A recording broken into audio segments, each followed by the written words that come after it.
As A-Day approaches, who are you most excited to see perform this Saturday? Locked On Bama, your daily podcast on the Alabama Crimson Tide. Part of the Locked On Podcast Network, your team every day.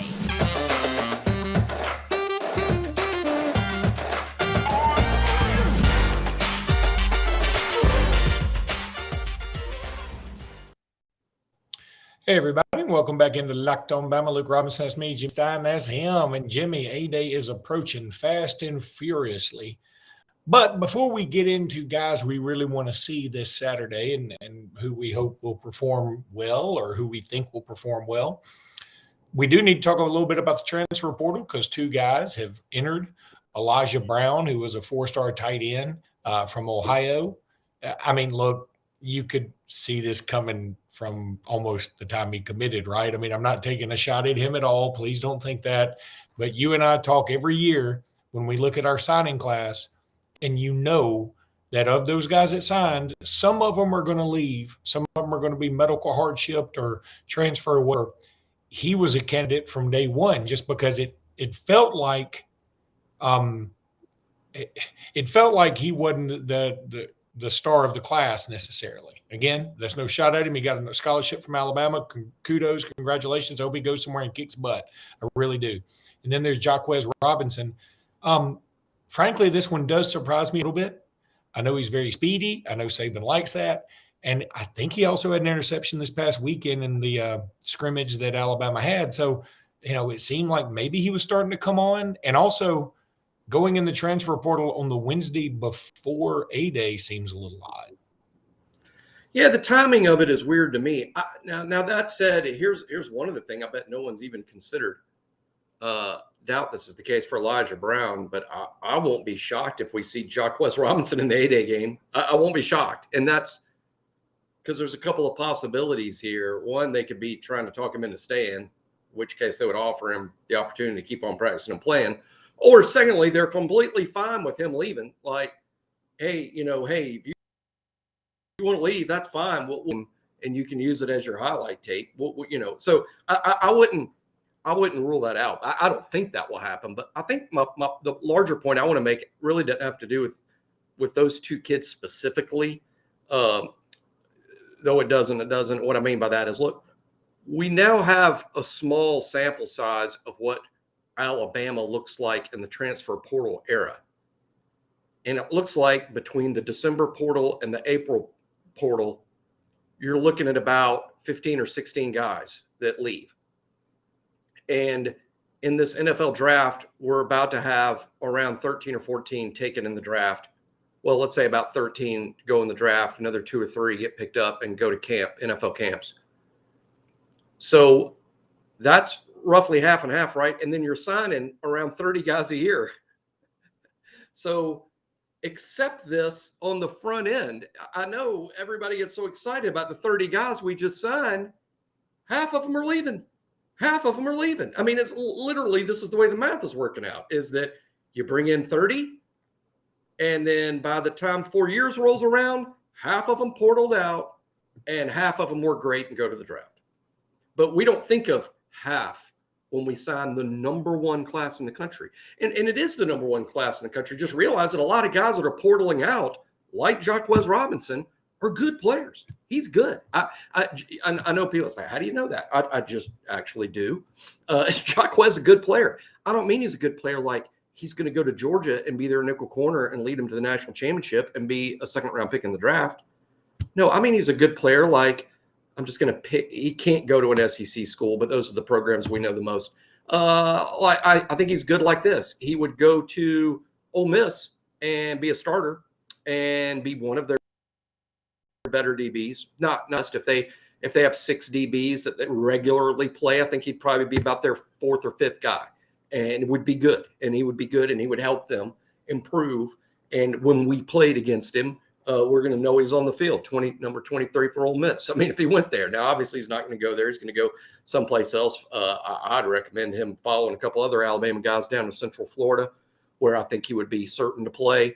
And that's a good program, and they win a lot of games, and they play in big games, and they're headed to the Big 12, I believe. So that's probably where I think he should go, and he would do well there. But my point being, larger point, we signed 30 a year. Half we're going to lose to the portal, half we're going to keep, and they're going to become NFL players from Alabama. That just looks to be the math, doesn't it? And we need to realize on signing day, while we're excited about all 30 guys we're bringing in, and by 30, I mean us portal guys we bring in like CJ Dupree and Trez Marshall. Between guys we sign and guys in the portal, that's 30 a year. And of those 30, about half will eventually portal out. And that's just our new reality. It's weird. I don't love it. I prefer the old days, like every other old man that waves his fist at the clouds. But this is what we have now, and get used to it. And the good news is, as weird as it feels, as bad as it might feel, because of Nick Saban, Alabama is a winner in all of this. Alabama wins the portal. Even if we only bring in 2 or 3 guys and wave goodbye to 14 or 15, because the 2 or 3 guys we're bringing in are going to fill a piece of the puzzle that we're missing. And the guys we're waving goodbye to are guys that probably weren't going to play this upcoming fall to replace them with hopefully better players through recruiting. So Alabama is a winner in this new normal, even if it doesn't always feel like it. But it is true. But I wish the best for both kids who chose to be here. And that's why I detest any meanness about, kids that leave in the portal. Any meanness about them is ridiculous and you're absurd.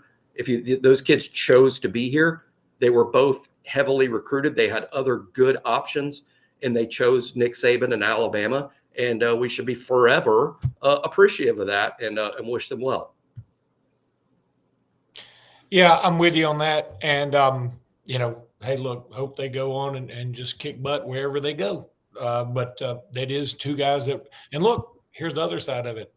Like you've alluded to, this is a necessity. We can only have so many on scholarship, and so some dudes got to leave. And still a couple over. We're still a couple over, really. Yeah, we're still a couple over. I've got it. My count.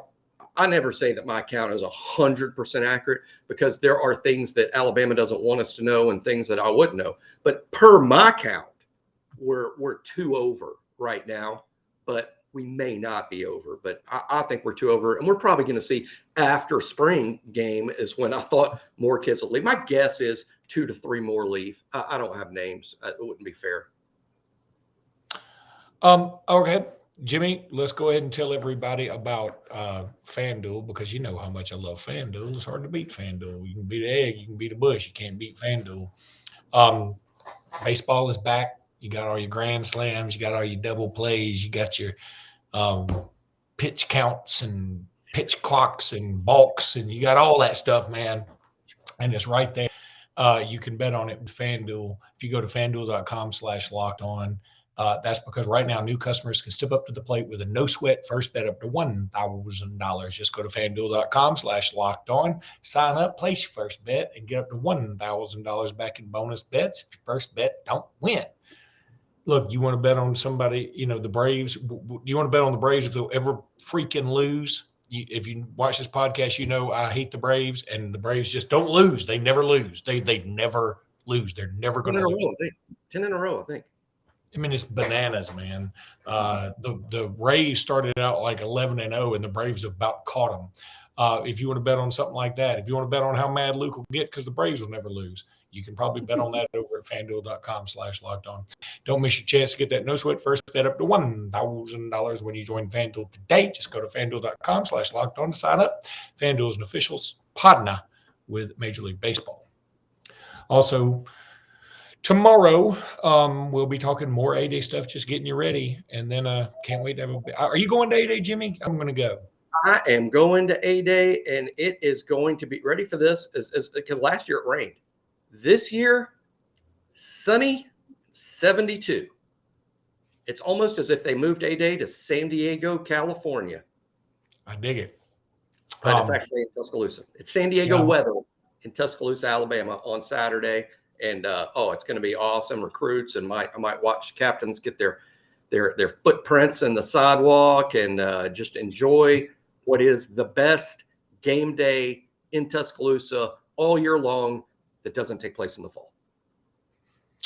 Charlie Potter has a good article on 24/7 about the guys he's most excited to see on offense this weekend. We're going to talk about those right now. We'll talk about offense and defense right now. So, I mean, look, don't give me Jalen Milroe, Ty Simpson, because that's way too easy. So give me some guys that you are thinking about that aren't quarterbacks. Yeah, first name that just leapt to mind, James Smith, defensive line. I'm really – what I want to see from James Smith, what I would like to see in a perfect world, I would like to see James Smith with a somewhat dominant performance. I want James Smith to prove to me, to everybody in the stadium, and way more importantly, to Freddie Roach and Kevin Steele and Nick Saban, that he is too good to keep out of the lineup. I want to see James Smith be too good to keep out of the lineup. I want to see Jahad Campbell, not a true freshman, but another. I want to see Jahad Campbell prove to Robert Bala and Kevin Steele and Nick Saban that he's too good to keep out of the lineup. I would like to see the DBs, the new DBs. And what I'm saying, if y'all haven't noticed, we only play nickel on A-Day. We never go to dime. I mean, if we've gone to dime, I've never noted. I can't recall, and I think I intentionally paid attention a few times. Well, let's just say this. We normally don't go to 6 DBs. It's too hard to substitute to that extent when you have a limited roster. So normally we're only in nickel at the most. Of Alabama's nickel DBs, I expect to see with the starters, Luke, that would be who I expect. Terrion Arnold and Kool-Aid at the corners. We know them. They started before. Good players. They're back. Malachi Moore is going to play safety. We've seen him play star and money in the past. Malachi is going to be a full-time safety now, apparently. But he's a good player. We know Malachi. We know his game. The two new guys that we don't know because they've never played in games at Alabama, Caleb Downs, the true freshman, and Earl Little, a redshirt freshman. They are apparently running with the ones. I expect to see them with the first team this week and on Saturday. And I want to see them show us what they've already shown the coach. This is why we're brand new, but we're in the starting lineup. So those are some guys on defense. Offensively, Caden Proctor. How are you going to handle? I want to see Caden Proctor show that he's going to make a run at the starting lineup in the fall. And at running back, we know what we got in Jason Roydell, but I'll enjoy it if Jam Miller and Justice Haynes show out. If Jam Miller and Justice Haynes prove to the fans in attendance, because I think they've already proven it to the coaches, this isn't the last time you're going to see us. We'll be back in the fall. Jam Miller and Justice Haynes. And at wide receiver, I think Malik Benson being the new guy. I would love to see Malik Benson have a big A-Day. And it's almost 50% of a hope and 50% of an actual forecast that I think Malik Benson's going to be our best wide receiver this fall. If he's going to be our best wide receiver this fall, he probably needs to be second, third, fourth best this spring and then make the leap over the summer and spot. But Malik Benson needs to show us, hey, I'm the number one receiver on this team in the fall. So that's a few names, and but we know that all eyes are going to be on the quarterbacks, and they are going to be, heck, I don't want to get on a rant, but one of them people are going to have a lot of patience with, and the other one's going to be over-criticized. Yeah, it's. I think both of them are going to be over-criticized, frankly, because it's going to be. You're starting to get sort of Democrat versus Republican with this thing, in the sense that it's polarizing, not based on race, not based on anything like that. I'm just saying, some people seem to have picked their guy, and then if you don't pick their guy, they're like, "Well, you just hate my guy." I mean, we've seen this in some of our comments. I've said since December, and you've agreed. I mean, I think Ty Simpson's going to be the starting quarterback. I still believe that. I just think the other guy's not being treated fairly at all.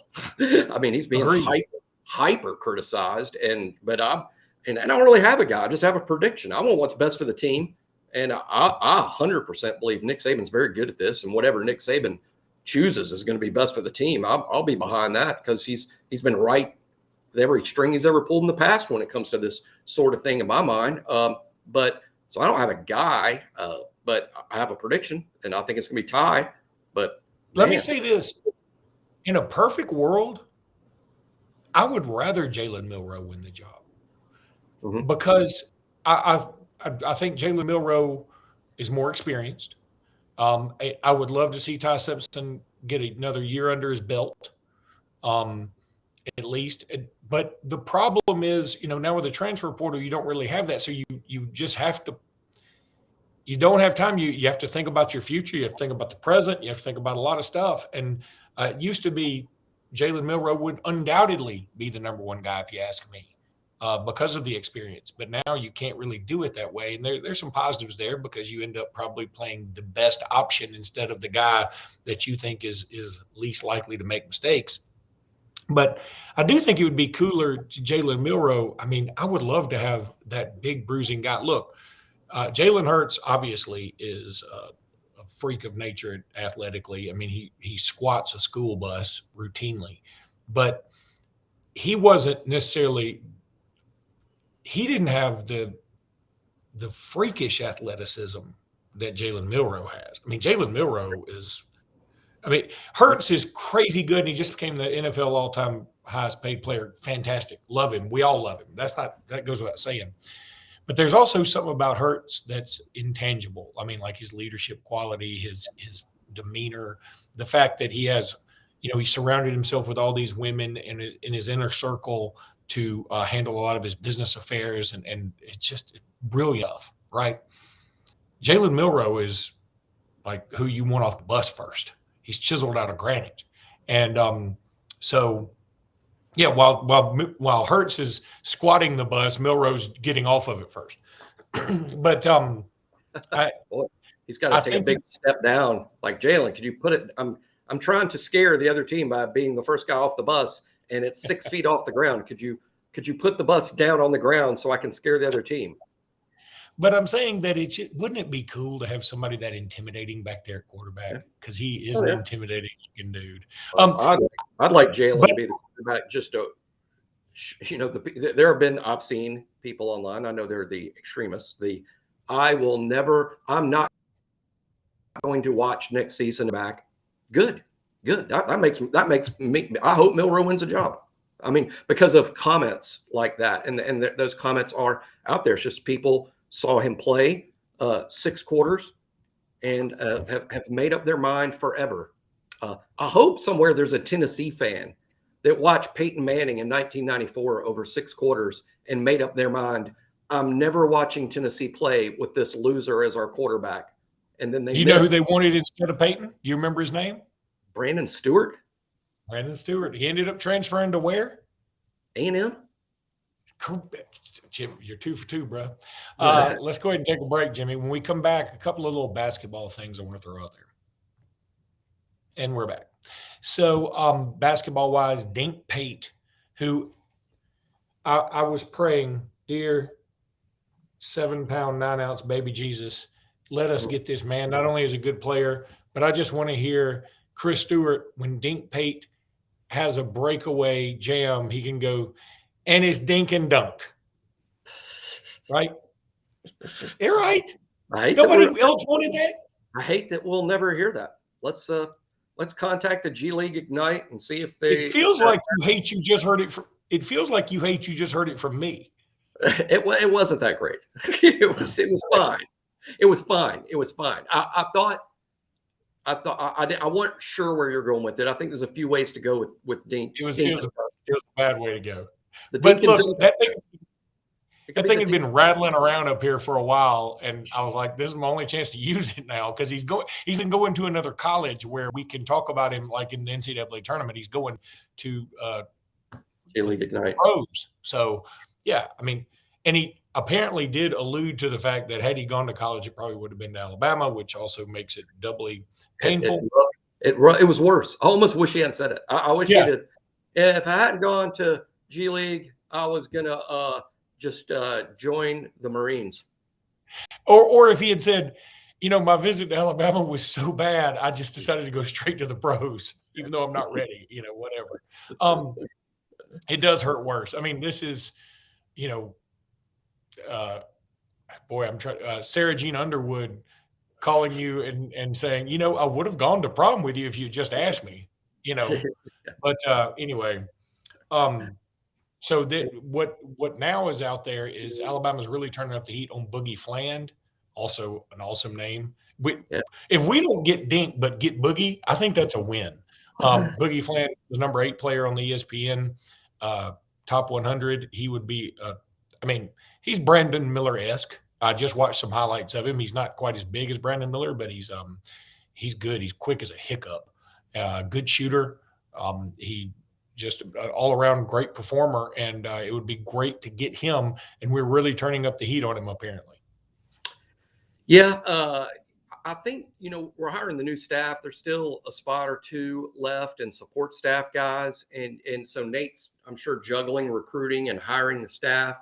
And hey, when you hire staff, now they're watching tape too, and now you're watching tape as a staff.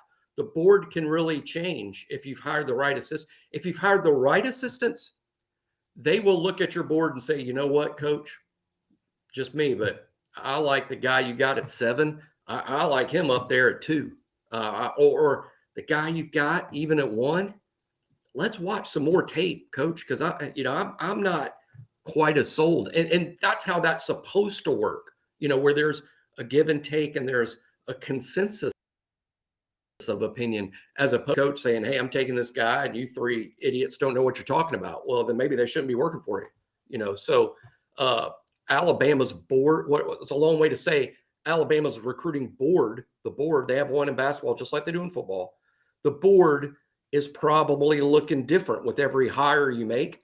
And it's probably slowed up the process a little bit for Alabama, but that's understandable. And the most important thing is getting your staff right. You don't want to sacrifice a whole year of recruiting, but you can't have a bad staff or a staff with bad chemistry. That's an absolute must. So you got to get the staff right and then recruiting. So we'll see what the board and what the transfer portal board looks like. We just talked about earlier in the show in football, half your class is going to leave in the portal, half your class is going to stay and go to the NFL. I don't know what the basketball numbers are, but if anything are worse. And it's like, gosh, if you're bringing in 4 or 5 new, who's going to even stick around for 2 seasons? It's weird. And I do think Alabama's a winner in the new normal in basketball too. Why? Nate Oates. He pulls the right strings, but it is weird when you sign a class and then the new guys are there. And now you're wondering, is this going to be the only season I ever see, these guys? This will be the one season I see them. Yeah, we talk about it all the time. I don't know how you fix this. And some people say it's not broken. I do believe it's broken. But Jimmy, that's going to do it for today's pod. We will be back tomorrow with more what we're looking forward to at A-Day. And until then, roll tide, everybody. Roll tide.